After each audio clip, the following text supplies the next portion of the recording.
Kumusta kayo mga padreng at welcome back na naman sa ating channel. Kimco 125, ang issue ng motor ni boss, hindi matadyakan, hiniram lang daw pagbalik. Ito na yung nangyari, hindi matadyakan. So pag ganyan ang issue mga padreng na nangyari sa inyong motor at hindi matadyakan, wag muna natin basta-basta ibaba yung makina.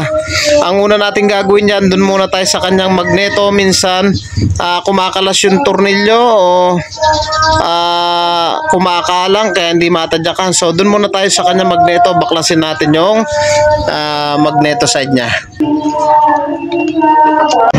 At marami ng beses ito na kumalas yung kanyang magneto, kaya ito itratry uli natin. Baka dito na naman nagmumula kung bakit hindi natin matadyakan. So pag ganyan ang issue, paulit-ulit na may kumakalas, may gagawin tayo dyan sikretong malupitan. At ayan na nga mga padreng, kumpirmado. Ayan o, tinamaan yung kanyang stator kaya hindi na nila matadyakan at hindi na rin mapaandar. At kumalas nga yung tornilyo na magneto. 2 beses na nga pala itong kumalas. So paulit-ulit na lang yung nagiging issue ng Kimco 125 na ito. Kaya ang gagawin natin dyan, para hindi na kumalas ng tuluyan yan, weldingan na natin yan para pang matagalan na. Mga padreng, maraming salamat sa walang sawang panonood at pagsuporta. Kaya naman kung taga-Bataan lamang po kayo at nais nyo magpagawa, pwede po kayong sumadya dito sa ating shop. Dito lamang yan sa Pulo, Hermosa, Bataan. At tabing tulay lang po tayo mismo at siguradong hindi po kayo maliligaw.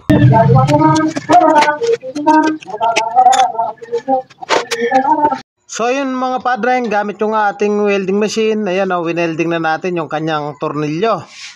So automatic yan, hindi na talaga kakalas yan. Linagyan ko lang ng grasa yung kanyang pinakamagneto para yung mga talsik hindi dumikit.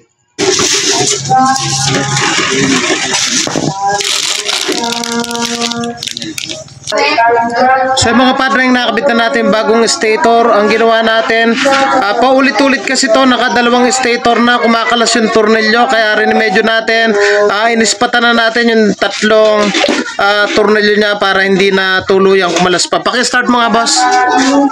Dayo from Kataning, Hermosa, Bataan. Ayan. Shoutout kay paring Arnold. Ayan o. Thank you po sa inyo mga padreng. God bless at mabuhay po kayo.